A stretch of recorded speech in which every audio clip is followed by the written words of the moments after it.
On a retrouvé un Liverpool bondissant, jaillissant, sur pile électrique en fait, avec Ouais, des joueurs qui étaient motivés comme jamais et qui ont tous poussé dans le même sens, magnifiés par un Mo Salah qui fait pas toujours bon, les bons choix, mais fait quand même toujours des différences, par un milieu de terrain que j'ai trouvé exceptionnel, Gravenberch, McAllister et Szoboszlai. Enfin, voilà, les Reds sont pas encore champions, mais on peut le dire, en ce début d'année, sachant qu'ils sont aussi leaders dans la poule de Ligue des Champions, ce qui n'était pas donné, c'est quand même depuis le début de saison, c'est la meilleure équipe d'Europe. je pense qu'on peut dire ça. 20 matchs pour Arne Slot, 18 victoires. Ouais. Ça va. Et la seule défaite, c'était Nottingham Forest, qui était, bon, le 1-0 à Anfield, qui était complètement hallucinant. Hallucinant. Et ce qui est le plus impressionnant, je pense, c'est la façon dont cette équipe, elle est devenue multidimensionnelle. Parce que celle de Klopp, quand ça marchait, c'était absolument Mm. éblouissant. Ça allait à 10 000 à l'heure. C'était bon, le fameux football heavy metal, etc. Je sais qu'on a beaucoup exagéré là-dessus, mais il y avait quand même quelque chose de vrai. Le Liverpool qu'on voit en ce moment avec Arne Slot, c'est un Liverpool qui a plein de facettes, qui non seulement est capable de mettre cette intensité dans le pressing. En première période, il y a eu des moments. En plus de ça, moi, ce que je trouve hallucinant, c'est la façon. T'as l'impression que c'est vraiment ils font partie d'un unique organisme. Ouais.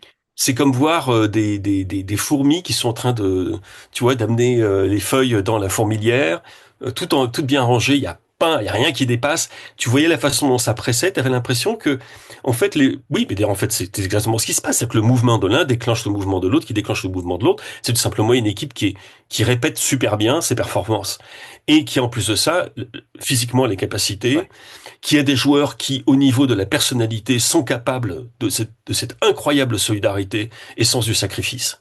C'est pas donné à tout le monde, ça. Ouais. Y compris un joueur comme Mo Salah, parce Mo Salah, il est égoïste face au but. Il n'est Mm. pas égoïste dans le Mm. jeu. Ouais, ouais. La preuve, c'est cette passe sublime qu'il fait pour Cody Gakpo sur le but de l'ouverture du score. Et tu vois une équipe de Liverpool maintenant, donc non seulement ils ont ce côté parfois éblouissant et bon, c'est une vague après vague après vague et il n'y a rien que tu puisses faire contre ça. Ils auraient pu marquer 4-5 Ouais. buts en première période. Mais en même temps, lorsque il y a besoin de se replier un petit peu, ils le font. Lorsqu'il faut défendre, ils le font superbement. Et alors là, quand ils te tapent en contre, ça fait très très mal. Donc tu as l'impression d'une équipe qui a toujours, et c'est pas la première fois qu'on en parle, même quand elle n'est pas au top du top, elle a toujours des ressources. Elle a toujours une solution, et une solution dans laquelle qu'elle va choisir presque intuitivement, mais en fait qui est due au fait que elle a maintenant un entraîneur qui est de ce type, qui est lui-même quelqu'un qui est à la fois un pragmatiste, et c'est pas un romantique, c'est un pragmatiste et un attaquant.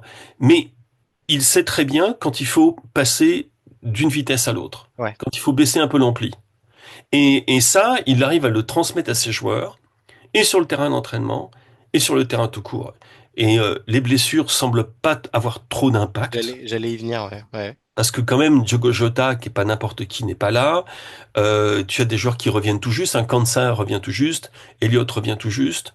Ibrahim Konaté, ça fait mal, c'est dommage, c'est vraiment dommage. Mm. Le petit Connor Bradley également, qui est en train de percer, absent jusqu'à la début de la saison prochaine, début de l'année prochaine, pardon.